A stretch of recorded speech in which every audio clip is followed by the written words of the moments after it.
That's Nick. And that's Joseph. And today we're here to talk about G20, the fifth film directed by Patricia Riggen, which Amazon Prime Video is releasing April 10th, 2025. Do I know a Patricia Riggen film? Probably not. I think about a decade or so ago, I think she was a premier kind of frontier Latinx director. I remember reviewing Girl in Progress starring Eva Mendes back when she still wanted to be an actress. Her first film was La Misma Luna with Kate Del Castillo. Miracles from Heaven was her last feature. And then I think she had a huge, in my opinion, misstep with The 33, which was that reenactment of the Chilean miners. With J-Lo? I recall Juliette Binoche as an empanada slinger. That's right. Empanadas! Yeah, that movie, I can't believe that got made the way it did. Anyhow, here she is with a Viola Davis streaming vehicle. What is G20 about? Terrorists take over the G20 summit with President Sutton, bringing her governing and military experience to defend her family, company, and the world. What is your pull quote? Gee, it's at least 20 minutes too long. And watching Viola Davis trample terrorists isn't enough of a guilty pleasure to justify why nothing else about the film rises to match her occasion. Mine. Only an actor of Viola Davis's caliber could make this shoddily constructed, rudimentarily written green screen dream palatable. Unfortunately, G20 barely satisfies as a frivolous, single-use streamer. That reminds me of Rose McGowan in Jawbreaker. I killed the green screen dream. Yeah, it's... What do I like? Viola Davis, and she brings her A game. I was expecting, because she is such a critically acclaimed, award-winning actor... A thespian. ...who is known for being very serious... Yes. ...to do something different with this, and she is in the sense that she's kicking ass and taking names... But this movie takes itself very seriously. And it's not smart enough. Or well constructed enough. It's not written smartly enough. It's kind of like someone who thinks they're a chef, but then they make you a shitty meal and they put it on a paper plate and don't even have the good sense to put that little wicker plate underneath the paper plate. That's what this feels like. It's not quite a paper plate platter, but it's getting close to it. It's still better than the Amateur. Well, The Amateur is better constructed. Yeah, it had a bigger budget, but... This one just looks so damn cheap. And if it weren't for Viola Davis and Antony Starr, who people know from The Boys, I think. Yes. They elevated, but if they weren't in it, if those were two no-name actors, this could be a Tubi special. It'd be the Tubi special knockoff of the Has Fallen series. Right. That's what it would feel like. I just think that this movie takes itself too seriously for something that... There isn't a single thing about this movie, beyond Viola Davis, that another film hasn't done better. Yes. So it just feels... And she does she does have the tendency to suck the fun out of some things, Ms. Davis, but that's not her forte per se. But I think she is kind of a little bit more loose in that than usual. But to me, like Ma Rainey's Black Bottom is that's where she really pushed herself to step outside of it. We reviewed a film called Rumors. Yeah, doesn't it make you appreciate that weirdo Guy Madden film? I know. Now I feel like, because Rumors is about global leaders at a G7 summit, and they are overtaken by what I think are supposed to be like zombies. Bog creatures. Yeah. And so it has a similar vibe, but Rumors is meant to be satirical, and there are very funny moments in it. I almost feel like G20 should have more of that vibe. I was really hoping we were going to see Viola Davis loosen up a little bit. But yeah, this movie it's really trying to be like a political action film, and that made me uncomfortable. Yeah, a little bit. And also it's really cheesy. Anything outside of Viola, all the other supporting characters, even Antony Starr a bit, I think are just cheesy. The story's pretty simple. Viola Davis plays the President of the United States. Danielle Sutton.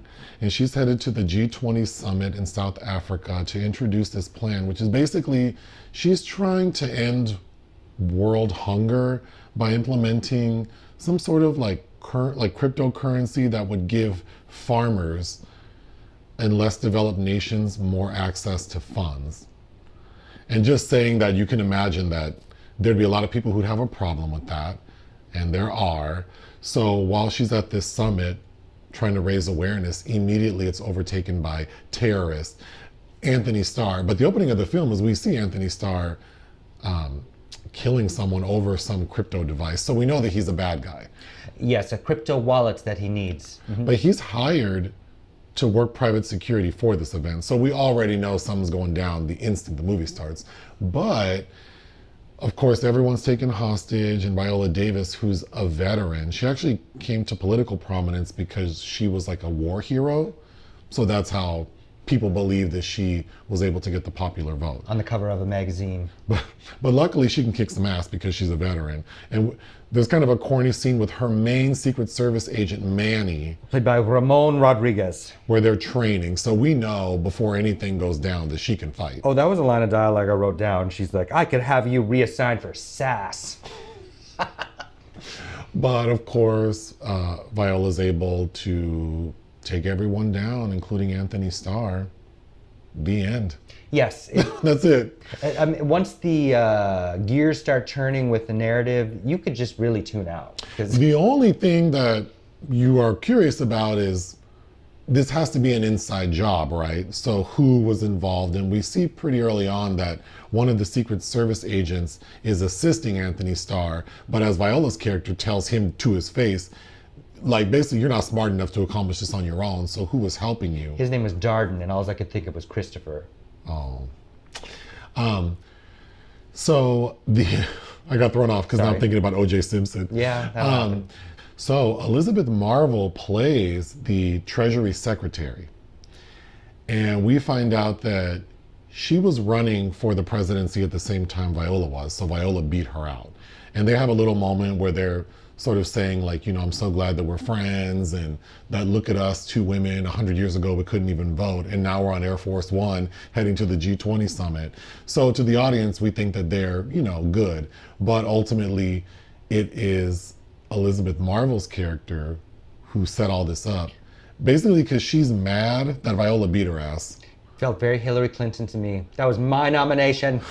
As soon as we see Elizabeth Marvel and they get on that plane, and you kind of know where the plot's going, like, I bet she has something to do with it, because why cast this woman, who I guess played the opposite kind of character in House of Cards? Like, why cast her? Because she's got nothing to do. Sure. And of course. I'm just going to go through my notes. I think the movie looks so cheap, and it does look all green screen, and it's so crazy. I read that some of this did film in South Africa. I think that's crazy because it does all look green screen, and then we do see some footage of South Africa, but it looks like stock footage. So did they really fly out there to capture that footage? There's a scene in the opening that looks like 20th Century Fox's opening logo. Yes. But it's Riggen's usual DP, Checo Ruiz. So I'm guessing that, you know, for this kind of a film, there's not a lot of options for cinematography. The opening is sort of this dual thing that's happening, because we see Antony Starr meeting some person to try to get this crypto wallet, and then a chase ensues and he ends up killing the person who he took the wallet from. And that is juxtaposed with the president, Viola Davis, being awakened in the middle of the night by her Secret Service agent saying we have a situation and they're using all these code names and that they're being brought in and you need to go to the Oval Office. So what it's trying to do is make us think that whatever she's been awakened for is related to Antony Starr. But because of how this is all constructed, you know immediately that that's not what's happening. No. And in fact, it's actually Viola's daughter, her 17-year-old daughter, played by Marsai Martin from Little and Blackish, reunited with Anthony Anderson from Blackish. Anthony Anderson plays the first gentleman, but it's her daughter who has snuck out and has been caught drinking. She's underage, drinking at a Georgetown bar. Which feels very much like if the Obamas had the Bush twins to look after. And of course, someone captured it and it's gone viral on social media. So I thought that was a really crunchy start because the opening feels like it should be a comedy, but no, Viola's taking it very seriously. A lot of this film, even the non-comedic parts, feel like that cheap Netflix movie Back in Action with Jamie Foxx and Cameron Diaz, where they have the same problem with their tech-savvy teens. I wrote down that the kids in Back in Action and the two kids in this, because Viola has her 17-year-old daughter and then a slightly younger son.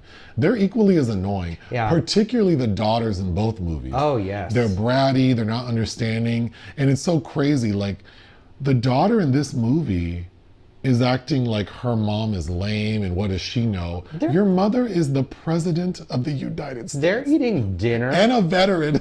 They're eating dinner, and she's like telling her mom like something like, all you think about is yourself. It's like, your mother is the president. And she was like, you know what I had to do to get here. But they're having dinner after the daughter's been busted and been splashed around on social media and ruined a press conference because of it, because her mother is pressed about if you can't take care of your own keep your own house in order, what are you doing for the nation? And Viola Davis goes, your weekend plans, whatever they are, they're no longer. You're coming to us. You're coming with us to South Cape Town. Africa. But the daughter's like, why? What do you mean? Because why? I'm the president, and we're like. And you just got caught sneaking out. Again, if this movie weren't taking itself seriously, I don't think I'd be as bothered. Although maybe that's not true, because Back in Action is supposed to be kind of a comedy action. I was still bothered. But whatever it is, it just really needs good writing. Yeah. And good storytelling, which neither of these films have. Well, speaking of that, so when the global leaders are taken hostage, a handful of them are able to escape. Specifically, the Prime Minister of Great Britain. Douglas Hodge. The South Korean president's wife, Min Seo, played by Mihwa Alana Lee. And then old girl from The White Lotus.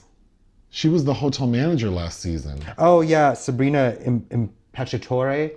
Who I really missed watching season 3 of The White Lotus because she was a good hotel manager. Yes. She's in this movie, we're told, is the second most powerful woman in the world because I guess she runs like global financing or something. So that group of people, along with Manny, who is the Viola Davis's like main Secret Service person, they are able to escape. And so they're trying to figure out like how to breach the perimeter to go get help. And the way the British Prime Minister and the finance lady, the White Lotus lady, are written, it's like it should be a comedy, but again, it's not. There are no jokes. And I was so distracted by Min Seo's outfit. She looked like like some kind of witch or vampire that suddenly aged overnight. I thought she dressed like Kim Chi, the drag queen. You know how Kim Chi wears big billowy clothes? She looked like a nightmare doll. Like that, every time we see her in frame with that dress. So immediately, once Antony Starr takes control of the summit, he gets on YouTube Live. And then we're seeing all these comments, like people commenting. My heart stops. And then his main thing is that he's trying to get them all to read this phrase that apparently has every sort of like inflection that AI could then use to make deepfakes, and immediately makes deepfakes of all these global leaders. Immediately. And then we see like an app that posts, which I know those exist. It posts them to all social media platforms. And then we see the reaction of people and how like global markets are plummeting, which seems crazy, except that we saw recently It seems crazy that it is very possible somehow for a leader's actions to instantly affect the market. But somehow this bad writing has become prescient. Yeah. And those phrases are called pangrams. I didn't know that. Learned that, I guess. But yeah, we find out that Antony Starr's motivation, which I think is so weird because the Secret Service agent who agreed to help Antony Starr is mad because I think he says something like, he says directly to Viola Davis because she says you're a traitor. And he goes, no, you're a traitor because you're more worried about farmers in Africa than Americans because you want to help end global hunger. So his character's mad about that. But then Antony Starr, because if he can get all these global markets to like plummet, then somehow he gets richer. Well, also with the deep fakes bolstering cryptocurrency, that's going up. So that's like that'll make him rich. Money in the hand, and then they can't control that currency. But I thought maybe the dumbest plot point is him just being greedy is not enough. They also have to make Antony Starr's character a veteran who was deployed at the same time as Viola Davis's character, and they were in the same location. In fact, his platoon was right in front of hers, and they were trying to like clear IEDs, and his battalion was affected by an explosive device. And if that's not enough, 2 of his brothers were killed. that just seems so extra, so specific, so coincidental. And so now he has a personal vendetta against Viola Davis. That IED had Americans' names on it and it took out my brothers. It's like, whoa. That was so ridiculous. Extrapolating here. So the Viola's, her Secret Service guy, and then the other leaders are able to make a plan that they're going to get down to the garage because the Beast, which is the president's armored limo, is down there. Mm-hmm. It's like Poseidon Adventure. And they're able to get in. Conference building. I guess the keys are in there because they're able to start it. But then she gets on a walkie-talkie and Antony Starr says, I have your husband and 2 kids and I'm going to kill them unless you turn yourself in. So she turns herself in, but then of course is able to turn the tables. Turn the tables primarily because part of the reason that Viola's daughter is able to escape the White House and evade Secret Service is because she's a tech genius and there's some technology that they use. Again, this is the writing where in the beginning, like she manipulated the RIFD system. The RIFD, they say it 3 or 4 times, I think. And then we see the RIFD system at this G20 summit. It's like, oh, guess what's going to happen? It's so rudimentary and so basic. Like, well, even the opening, the exposition in the opening with this woman that has the crypto wallet and the way they're talking, it's like these 2 people meeting right now wouldn't be talking like the Bitcoin, the blah, like they wouldn't explain it that way. They're just like, where's my shit? Where's my money? But the daughter is able to help unlock certain doors, which then allows friendly soldiers to come in and diffuse the situation. But then the ending, so there's a final showdown with Antony Starr, Viola Davis, and then Antony Starr has Anthony Anderson and Elizabeth Marvel tied up. But for like 30 minutes, Anthony Anderson keeps glaring at Elizabeth Marvel. So as the audience, it's like, oh, if you didn't already clock her like you did, and because I didn't, that's when I realized, oh, he thinks that she's in on it. But I didn't understand what she did to make Anthony Anderson think she was in on it. But they're all there. Well, he already was confronted with Jarden, so he should be suspicious of everybody. Sure, but Viola's able to get the upper hand on Antony Starr, beat his ass up, but then he is able to get away, steal the daughter, get on a helicopter, and right as he's about to take off, we had seen, the reason Viola learns that Elizabeth Marvel's character is a traitor is because when Antony Starr's like crypto wallet fell out, Elizabeth Marvel grabbed it and Viola caught it. Mm-hmm. So then she goes, oh, I should have known it was you. But now Viola has the wallet. So as Antony Starr and the daughter are about to take off in the helicopter, she goes, wait, I have it. And then she convinces him to get out. They get into a fight, and then he gets killed. I didn't mind a lot of it looked very cheesy fake, but I didn't mind the choreography with the helicopter. I mean, that also feels like an obligatory scene. The best parts of the movie to me, because Viola does have a couple moments where, she can't help but be a good actor. Mm-hmm, yeah, and she emotes. So every time she's on screen and talking, it is, captivating to see this very talented actor perform, even in a crap movie. But aside from her moments, I think the action sequences for the most part are pretty funny. There's a moment when the White Lotus lady and the British Prime Minister, they're driving the Beast, the military presidential limo, and their plan is they're supposed to drive through a barricade. And they're driving, and again, this should be a comedy because they're driving, they're being shot at. A missile hits this what has to be a 5-ton vehicle, hits it. That vehicle flies into the air, like 5 stories flipping, and then lands. And when the friendly military open the door and find White Lotus and the British Prime Minister, they're just smiling. Hi, hey. There is no way they wouldn't have I just don't understand how they don't have spinal cord injuries that rendered them paralyzed. But again, it wasn't written to be funny. It's just oh, this was a serious CGI action sequence. Yeah.